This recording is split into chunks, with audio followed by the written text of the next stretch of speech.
contrast to secretory diarrhea that will subsides after fasting. Okay, আর steatorrhoeal diarrhoea কিভাবে? Stool characteristic কিরকম হবে? Foul smelling, greasy, difficult to flush হবে, তার সঙ্গে কোনো ক্রনিক প্যানক্রিয়াটাইটিসের একটা হিস্ট্রি থাকতে পারে, তাই তো? That is typical of steatorrhoeal diarrhoea.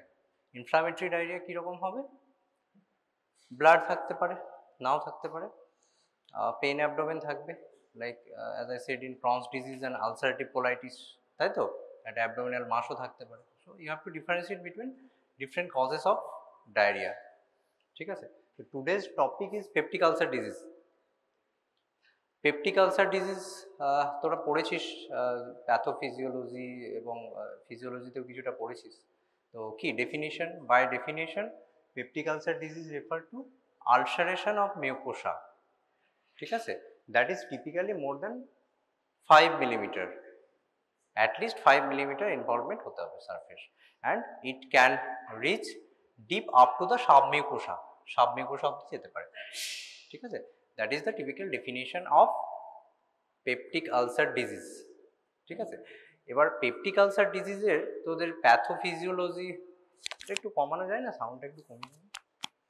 Pathophysiology, clinical features এবং ম্যানেজমেন্ট জানতে গেলে তার আগে তোদের ফিজিওলজিতে যেগুলো পড়েছিলিস, অ্যানাটমি এবং একেবারেই কমে গেল। ফিজিওলজি আর অ্যানাটমিতে কিছুটা পার্টস পড়েছিলিস তোরা।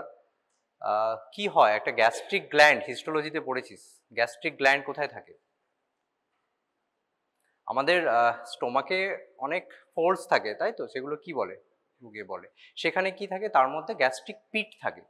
গ্যাস্ট্রিক পিটের মধ্যে অনেকগুলো গ্যাস্ট্রিক গ্ল্যান্ড থাকে, তাই তো?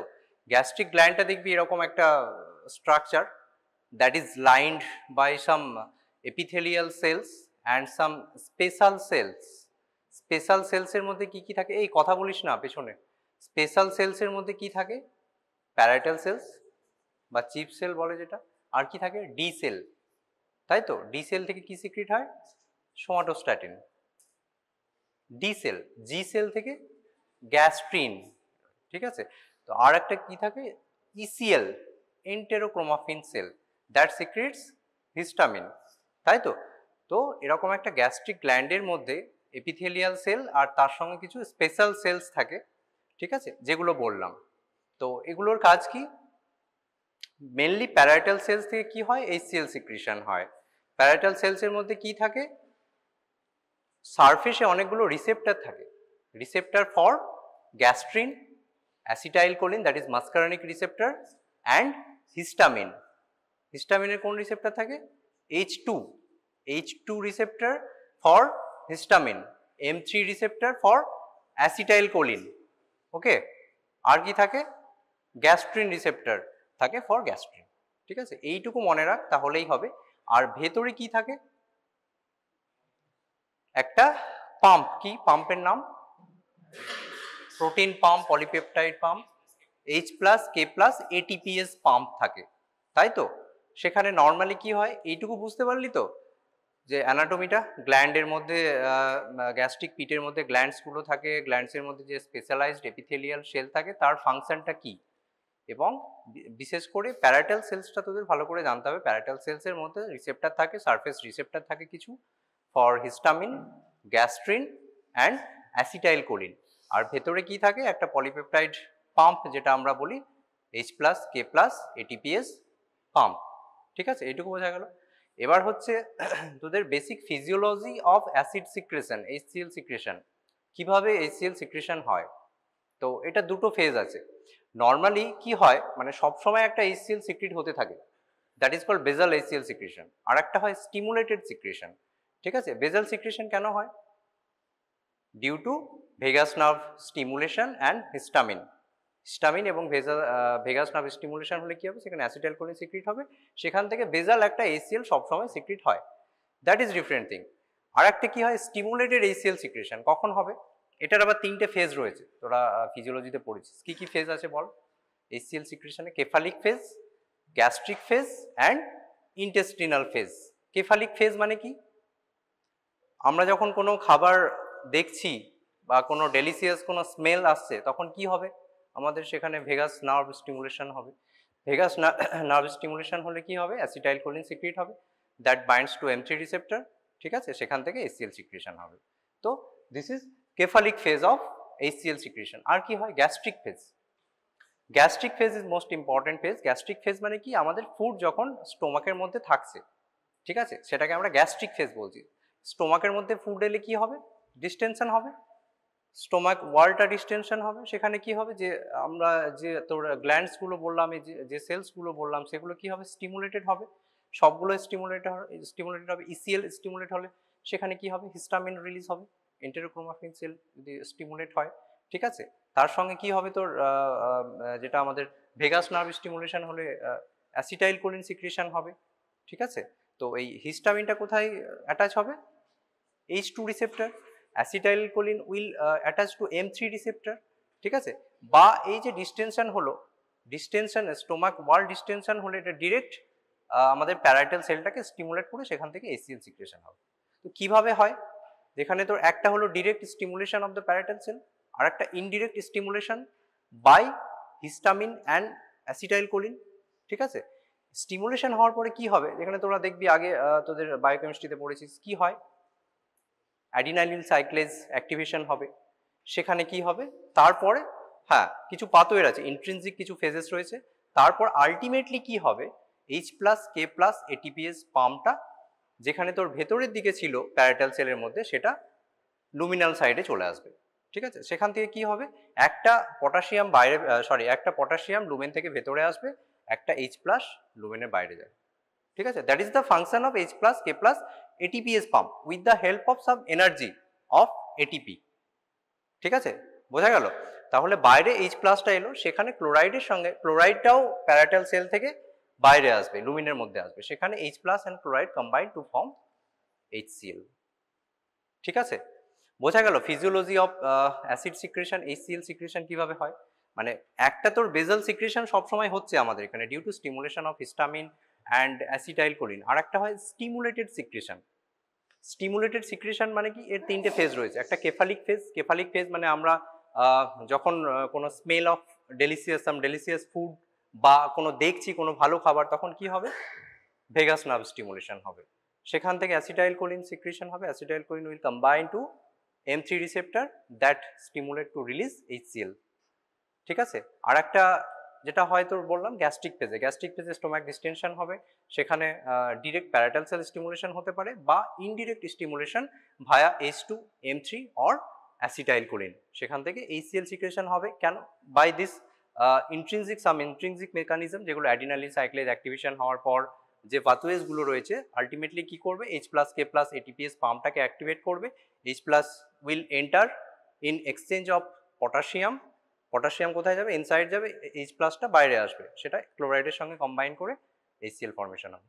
So this is the basic pathophysiology of HCl secretion, ঠিক আছে।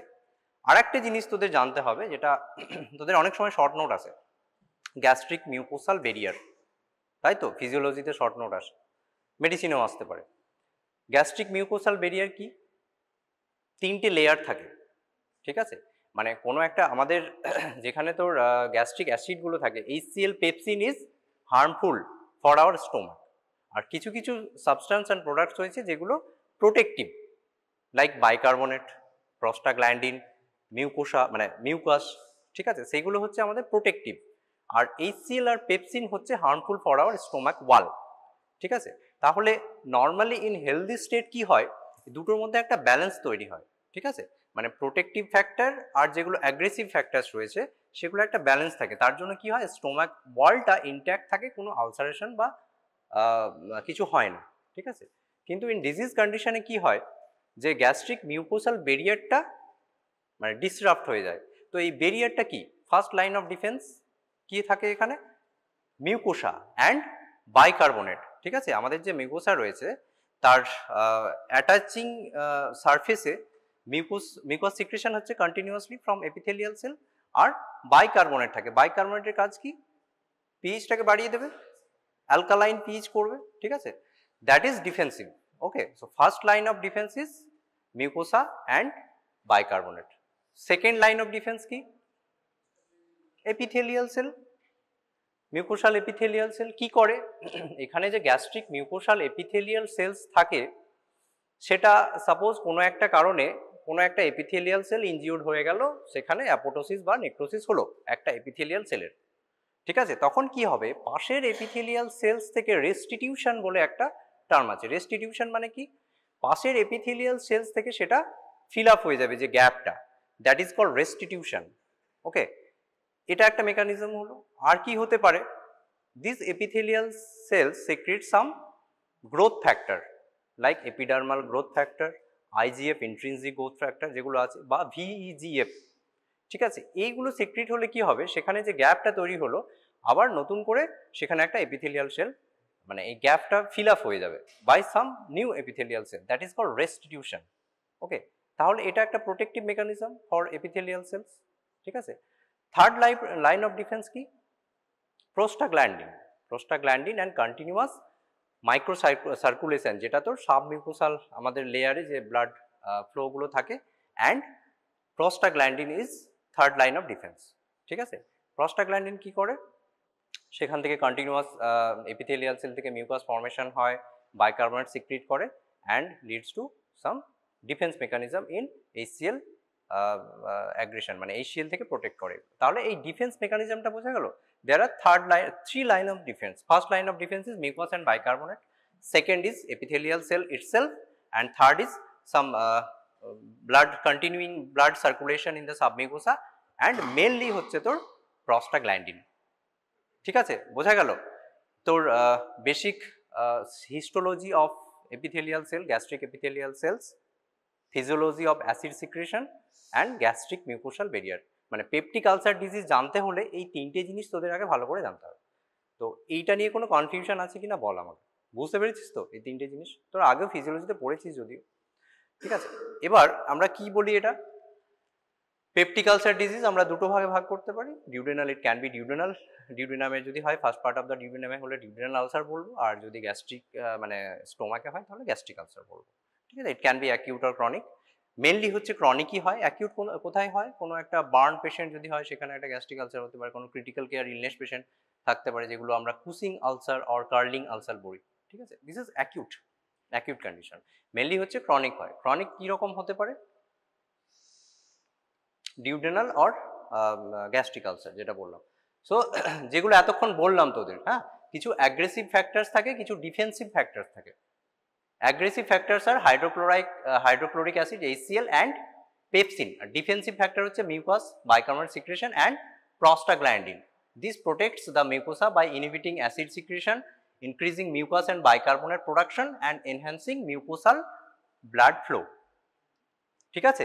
ইন হেলদি স্টেট কি হয়, এই দুটো ডিফেন্সিভ অ্যান্ড অ্যাগ্রেসিভ যে ফ্যাক্টরসগুলো রয়েছে তার মধ্যে একটা ব্যালেন্স মেনটেন থাকে, ঠিক আছে? কিন্তু in case of disease state এখানে অ্যাগ্রেসিভ ফ্যাক্টরসগুলো প্রিডমিনেন্ট করে, তার জন্য আলসারেশন হয়।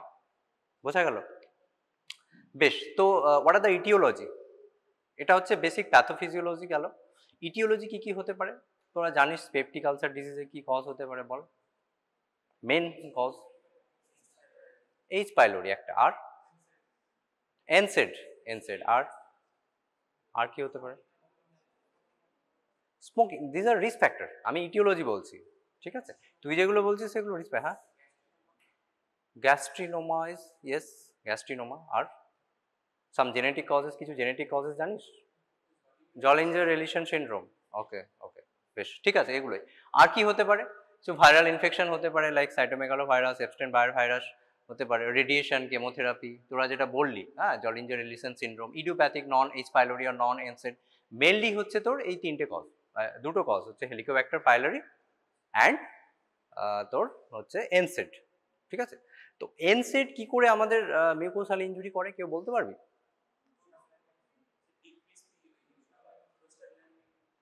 হ্যাঁ, কোন এনজাইমগুলোকে ইনহিবিট করে? কক্স 1 না 2? 1, 2 না বোথ? বল। Both, exactly.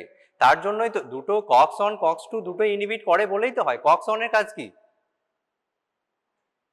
নর্মালি কি হয়, আর তোর ফসফোলিপিড থেকে অ্যারাকিটোনিক অ্যাসিড, সেখান থেকে কক্স 1 কক্স 2 কক্স 1 কি করে? কক্স 1 হচ্ছে protective, that inhibits platelet aggregation and helps in formation of prostaglandin COX-1 আর COX-2 helps in inflammation, ঠিক আছে।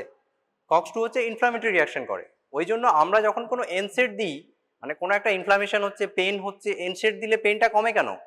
COX-2টাকে ইনহিবিট করছে, COX-2 ইনহিবিট করলে ইনফ্লামেশনটা কমবে। সাইমultaneously দিস অলসো ইনহিবিটস COX-1, ঠিক আছে। COX-1টা ইনহিবিট করলে কি হবে? প্লেটলেট এগ্রিগেশনটা মানে তোর ইনহিবিট হবে, আর তার সঙ্গে প্রস্টাগ্ল্যান্ডিন সিনথেসিস ইনহিবিট হবে, ঠিক আছে। And this prostaglandin is protective to আমাদের mucosal layer, stomach mucosal layer. কি করে কাজ করে সেটা বললাম, প্রস্টাগ্ল্যান্ডিন, ঠিক আছে। তো এই প্রস্টাগ্ল্যান্ডিন ইনহিবিট হওয়ার জন্যই এনসেড থেকে আলসার হয়, ঠিক আছে, বোঝা গেল। আর হেলিকোব্যাক্টার পাইলোরি কি জিনিস? হেলিকোব্যাক্টার পাইলোরিটা, this is spiral shaped Gram negative, সবাই জানিস তোরা, flagellated bacteria associated with PUD. Helicobacter pylori is mainly associated with duodenal ulcer, okay. 90% কেসে ডিউডেনাল আলসার, 7 to 80% কেসে হচ্ছে তোর গ্যাস্ট্রিক আলসারের সঙ্গে associated. It is transmitted mainly by faeco oral route. তো হেলিকোব্যাক্টার পাইলোরি থেকে কিভাবে আলসার হয় বল? মাইক্রোবায়োলজিতে পড়েছিস, বল বল, কেউ একজন বল। হ্যাঁ, হেলিকোব্যাক্টার পাইলোরির কি থাকে তোর, কিছু কিছু এর মানে এমন কিছু এর ফিচার্স রয়েছে যা থেকে এ আমাদের যে স্টোমাকের HCl আছে সেটা থেকে বাঁচতে পারে, ঠিক আছে। তাহলে কি ফিচার্স আছে? একটা ইউরেজ বলে একটা এনজাইম সিক্রিট করে। ইউরেজের কাজ কি? Urea, it converts urea two ammonia. এবার অ্যামোনিয়াটা হচ্ছে অ্যালকালাইন, অ্যামোনিয়া অ্যালকালাইন তাহলে হলে কি হবে? সেখানে তোর গ্যাস্ট্রিক অ্যাসিডটাকে কি করবে, মানে পিএইচটাকে কমাতে সাহায্য করবে। That's why it survives in the stomach submucosal layer, submucosal layer বা জাস্ট বিনিথ দ্য মিউকোসা, এটা হচ্ছে সার্ভাইভ করে যায়, ঠিক আছে, due to this urease enzyme.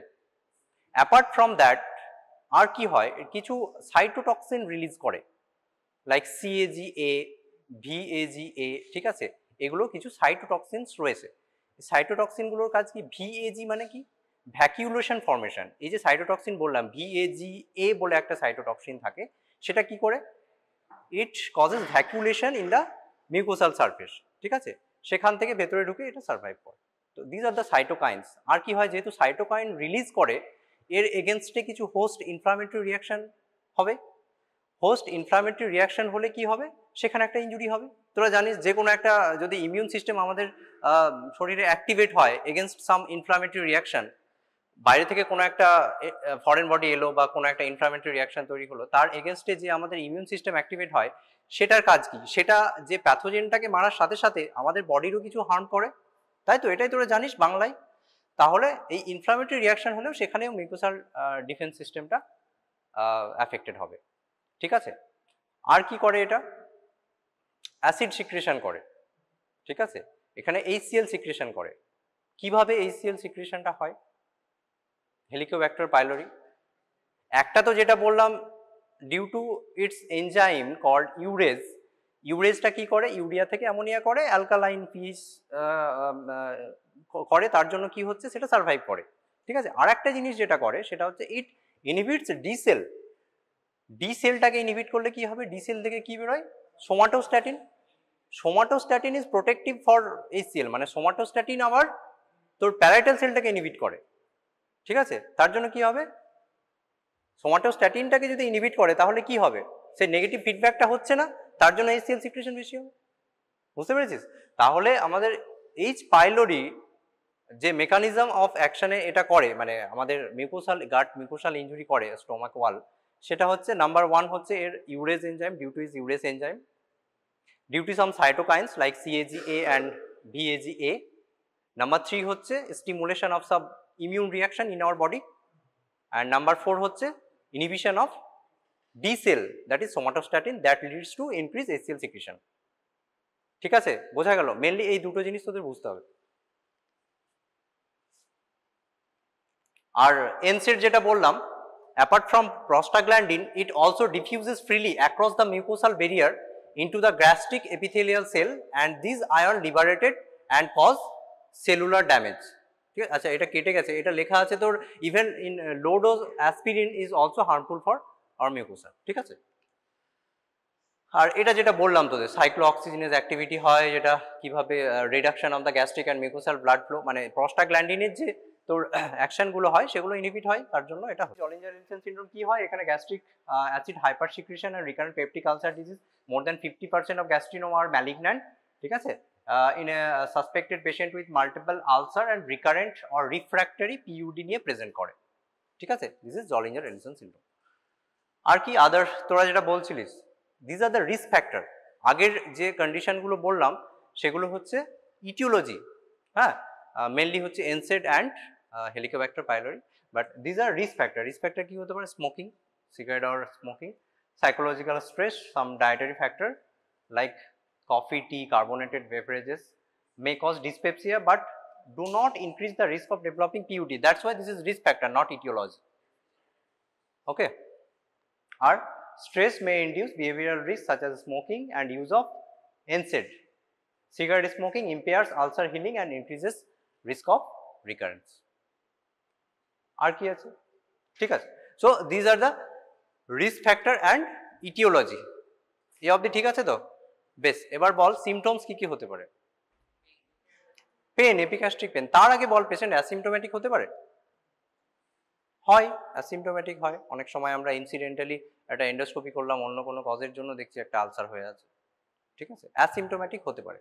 আর কি হতে, পেন হবে। পেনটা কি রকম হবে? ক্রনিক তো বটেই। কোথায় হবে? এপিগ্যাস্ট্রিক পেন, তাই তো। এর সঙ্গে ফুডের কোনো, ফুড ইনটেকের কোনো, দেখ দুটো ভাগ তো আমাদের, একটা গ্যাস্ট্রিক আলসার, একটা ডিউডেনাল আলসার। তাহলে কোনটাতে কি হবে আমাকে বল। ফুড ইনটেকের পরে গ্যাস্ট্রিক আলসারের পেন বাড়ে না কমে? বাড়ে। ডিউডেনালে কমে, ঠিক আছে। তাহলে এটা হচ্ছে একটা রিলিভিং ফ্যাক্টর, একটা অ্যাগ্রেভেটিং ফ্যাক্টর, ঠিক আছে। In case of gastric ulcer তাহলে রিলিভিং ফ্যাক্টর কি? অনেক সময় ভমিটিং এর পরে এটা কমে যায়, ঠিক আছে। In duodenal ulcer relieving factor কি? ফুড, তাই তো, খাবার খেলে ঠিক হয়ে যাবে। তাহলে মেনলি হচ্ছে এই দুটো characteristic of pain in case of gastric and duodenal ulcer. আর কি হতে পারে, পেনটা কোন জায়গায় হবে? মেনলি এপিগ্যাস্ট্রিক হয়, কিন্তু এটা দেখা গেছে যে তোর গ্যাস্ট্রিক আলসারের পেনটা mainly mid line and towards the left side হয়, ঠিক আছে। আর যদি ডিউডেনাল আলসার হয় towards some times towards the right upper quadrant, মানে হাইপোকন্ড্রিয়াম রিজিয়নেও হতে পারে উইথ এপিগ্যাস্ট্রিক পেন, ঠিক আছে। আর কি, it both can presence with upper GI bleeding, haematemesis হতে পারে, মেলিনা হতে পারে, তাই তো। দেখ, pain localized to epigastrium in most of the cases associated with burning sensation, cramping or duodenal ulcer এর ক্ষেত্রে আমরা বলতে পারি দিস ইজ হাঙ্গার পেন, মানে খালি পেটে থাকলেই পেটে ব্যথাটা বেশি হয়, ঠিক আছে। Typical nocturnal pain that awakes the patient from sleep, nocturnal pain হয়। The severity of the ulcer pain varies from patient to patient and may be seasonal, occurring more often in spring and fall. আচ্ছা, episodes of pain usually occur in cluster with some pain free period. অনেক সময় দেখবি পেশেন্টের কোনো সিমটমসই নেই, যেটা বলছিলাম asymptomatic হতে পারে, ঠিক আছে। এইটা দেখ, গ্যাস্ট্রিক আলসার, এখানে pain felt over the umbilicus and left to midline. In case of duodenal ulcer, pain above the umbilicus and right to the midline. Radiation of pain, gastric আলসারের ক্ষেত্রে কোনো রেডিয়েশন হয় না, এখানে may radiate to back in case of duodenal ulcer. Nature of pain, this is both of this condition is periodical pain, weight loss present due to reduced intake. Gastric আলসারের কি ক্ষেত্রে কি হয়, তোর ফুড ইনটেক হলেই তো পেনটা বাড়ছে, ওই জন্য পেশেন্ট অ্যাভয়েডস ফুড ইনটেক, তার জন্য অনেক সময় ওয়েট লস হতে পারে, but not in cases of duodenal ulcer. Haemorrhage, haematemesis, melaena, in both the condition it can occur, but hematomesis is more common in gastric ulcer, melena is more common in duodenal ulcer. Okay, gastric symptoms, sensation of feeling fullness, indigestion, heartburn or belching can be associated with this condition.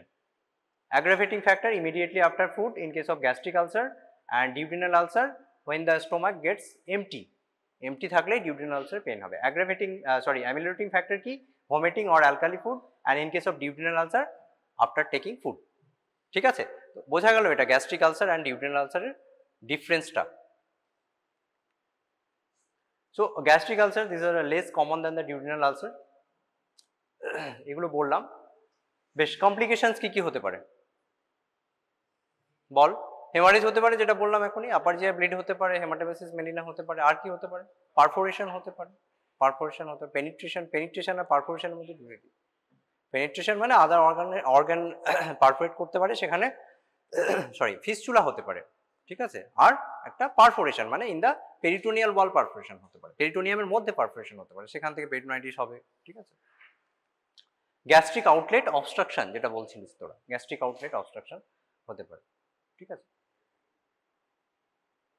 আর একটা জিনিস যেটা তোর Helicobacter পাইলোরির সঙ্গে associated, যেটা বললাম যে H pylori increases the HCL secretion বেশি হয়। তো in case of duodenal ulcer তোরা দেখবি মানে এইচসিএল মানে হাইপার সিক্রেশন অফ এইচসিএল হয়, in contrast two gastric ulcer, যেখানে এইচসিএল সিক্রেশন কম হতে পারে বা নর্মালও থাকতে পারে, ঠিক আছে। এটা আরেকটা differentiating point between gastric and duodenal ulcer, ঠিক আছে। এই অবধি বোঝা গেল? আচ্ছা, এখানে কিছু কিছু ডিজিজ কন্ডিশন রয়েছে that can be associated with ulcers like COPD, chronic CLD, chronic pancreatitis, hyperparathyroidism, chronic renal disease, এগুলো অ্যাসোসিয়েটেড থাকতে পারে। বেশ, now coming to diagnostic procedure, কি আমাদের হাতে আছে যেটা থেকে আমরা ডায়াগনোসিস করতে পারি বল? ফার্স্ট অফ অল এন্ডোস্কোপি বল, ইউরিয়া ব্রেথ টেস্ট, আর এন্ডোস্কোপি। হ্যাঁ, এন্ডোস্কোপি করে দেখবি, তোরা এন্ডোস্কোপি রিপোর্ট দেখেছিস কখনো? সরি, এন্ডোস্কোপি রিপোর্টের নিচে দেখবি একটা আরইউটি বলে লেখা থাকে, দেখেছিস কখনো? একটা এন্ডোস্কোপি রিপোর্ট দেখলে দেখতে পাবি আরইউটি পজিটিভ আর নেগেটিভ লেখা থাকে। আরইউটি মানে কি? র্যাপিড ইউরেজ টেস্ট, ঠিক আছে। তো যখন আমরা বায়োপসি করি, তো বায়োপসির সময়ই একটা ওই টেস্টটা করে নেওয়া হয়, র্যাপিড ইউরেজ টেস্ট, ঠিক আছে। আর তুই যেটা বললি একটা ইউরিয়া ব্রেথ টেস্ট, তাই তো, ইউরেজ ব্রেথ টেস্ট, সেখানে কি করা হয়? হ্যাঁ হ্যাঁ, সেখানে কি করা হয়, একটা রেডিও লেভেল কার্বন ডাইঅক্সাইড, হ্যাঁ CO2, দেখ ফার্স্ট অফ অল হচ্ছে আমরা এন্ডোস্কোপি করব একটা with biopsy or RUT, rapid urease test, ঠিক আছে। আর কি হতে পারে? These are non invasive test. বায়োপসিটা হলো invasive test, biopsy and endoscopy. Non invasive টেস্টের মধ্যে আমরা কি করতে পারি? ইউরিয়া ব্রেথ টেস্ট, তুই যেটা বললি, ফিকাল অ্যান্টিজেন টেস্ট, আর হচ্ছে একটা হোল ব্লাড অ্যান্টিবডি টেস্ট, ঠিক আছে, ফর হেলিকোব্যাক্টার পাইলোরি। এগুলো যেগুলো বলছি সব হেলিকোব্যাক্টার পাইলোরির জন্য। These are non invasive test and these are invasive test, ঠিক আছে। নন ইনভেসিভ টেস্টের মধ্যে antibody, urea breath test, mainly হচ্ছে ফিকাল অ্যান্টিজেন টেস্ট। আর ইনভেসিভ টেস্টের মধ্যে হচ্ছে তোর biopsy of stomach and rapid urease test. তো র্যাপিড ইউরেজ টেস্টিংয়ে কি করা হয়? Rapid urease test detects the presence of ammonia in the biopsy sample, ঠিক আছে। Ammonia is generated by Helicobacter pylori by ইউরেজ enzyme, ঠিক আছে। তো এখানে কি হয়, কালার চেঞ্জ হয় একটা, ঠিক আছে। আমরা যখন দেখবি ওই আরইউটি লেখা থাকে এন্ডোস্কোপি রিপোর্টের মধ্যে, সেখানে কালারটা দেখেই আমরা বুঝি সেটা পজিটিভ না নেগেটিভ, ঠিক আছে। পিঙ্ক অর রেড কোন থাকে, পিঙ্ক ইজ পজিটিভ। আর একটা তুই যেটা বললি ইউরিয়া ব্রেথ টেস্ট, এখানে কি করা হয়? Detects the exhalation of radio labelled carbon dioxide following injection of C13 or 14 radio level urea. আমরা একটা রেডিও লেভেল ইউরিয়া ইনজেকশন করতে বলি, এবার সেই ইউরিয়াটা কি হবে? ইউরেজের জন্য অ্যামোনিয়া হবে। এবার পেশেন্ট যখন ব্রিথ আউট করবে, দ্যাট হ্যাঁ সিওটিটা বেরোবে, that detected by this radio level CO2। বোঝা গেল এটা? বুঝতে পেরেছিস তো? Helicobacter pylori hydrolyses this radio level urea, results in radio level CO2 production, ঠিক আছে। মানে সেখান থেকে ইউরিয়া থেকে অ্যামোনিয়া হলো by urease, this ammonia is hydrolysed by Helicobacter pylori and CO2 production হয়। সেই CO2 যেটা প্রোডাকশন হলো, that is detected by this test, ঠিক আছে, র্যাপিড ব্রেথ টেস্ট। জেনারেলি এখন করা হয় না, আমাদের মেনলি হচ্ছে তোর biopsy, endoscopy, upper GI endoscopy and rapid urease টেস্টটাই হচ্ছে diagnostic for this Helicobacter pylori infection, ঠিক আছে। আর কি করতে পারি আমরা? Faecal antigen test, this antibody test detects the presence of Helicobacter pylori antigen in the stool, and it has good sensitivity and specificity, almost similar to urea breath test. Patient mainly have a reluctance to onek shomoy stool sample collection, ekটু patient is not reluctant to do this, that's why it is not commonly done test, okay. আচ্ছা, urea breath test and fecal antigen test may be falsely negative in patients who have recently taken antibiotic or anti-secretory agent or bismuth compound. So before doing test, you have to ask the patient to stop this agent if he is taking. Okay. Barium contrast, ঠিক আছে, এটাও use করা হয় অনেক সময়। Barium contrast কেন করি? যখন আমরা endoscopy is not suggestive of anything but patient is having some symptoms, then we can go for barium swallow. Okay, and X ray is not so effective for peptic ulcer. Now coming to treatment. Treatment কী কী treatment হতে পারে? একটা medical treatment, surgical treatment, ঠিক আছে। Medical ট্রিটমেন্টের মধ্যে যে প্যাথোফিজিওলজিটা তোদের বললাম, কি হয়, H2 রিসেপ্টর যেটা আছে সেখানে কি হয়, হিস্টামিন অ্যাটাচ হলে সেখান থেকে প্যারাইটাল সেল অ্যাক্টিভেশন হবে অ্যান্ড এইচসিএল সিক্রিশন হবে। তাহলে আমরা এই H2টাকে যদি ব্লক করতে পারি তাহলে আমাদের এইচসিএল সিক্রিশন কম হবে, তাই তো? তার জন্য আমরা কি করতে পারি? H2 ব্লকার ইউজ করতে পারি, তাই তো? তাহলে H2 ব্লকারের নাম কি কয়েকটা বল? যত টিডিন আছে সবগুলো, তাই তো? র্যানিটিডিন, সিমেটিডিন, সবগুলোই। আর কি করতে পারি বল? প্যারাইটাল সেলসের মধ্যে আমাদের যে থাকে সোডিয়াম H+K+ ATPase পাম্প থাকে, সেটাকে ইনহিবিট করতে পারি। সেটা কে ইনহিবিট করে? Proton pump inhibitor, PPI. PPI এর নাম তোরা সবাই জানিস, অমিপ্রাজল, প্যান্টোপ্রাজল, ল্যান্সোপ্রাজল, ডেসল্যান্সোপ্রাজল, ঠিক আছে। সো আর কি আছে? অ্যান্টি সিক্রেটরি, তুই যেটা বললি, অ্যান্টি মাস্কারনিক এজেন্ট, মানে acetyl choline is a culprit, সেখানে কিছু অ্যান্টি মাস্কারনিক এজেন্ট আমরা প্রোকাইনেটিক এজেন্ট ইউজ করতে পারি, ঠিক আছে।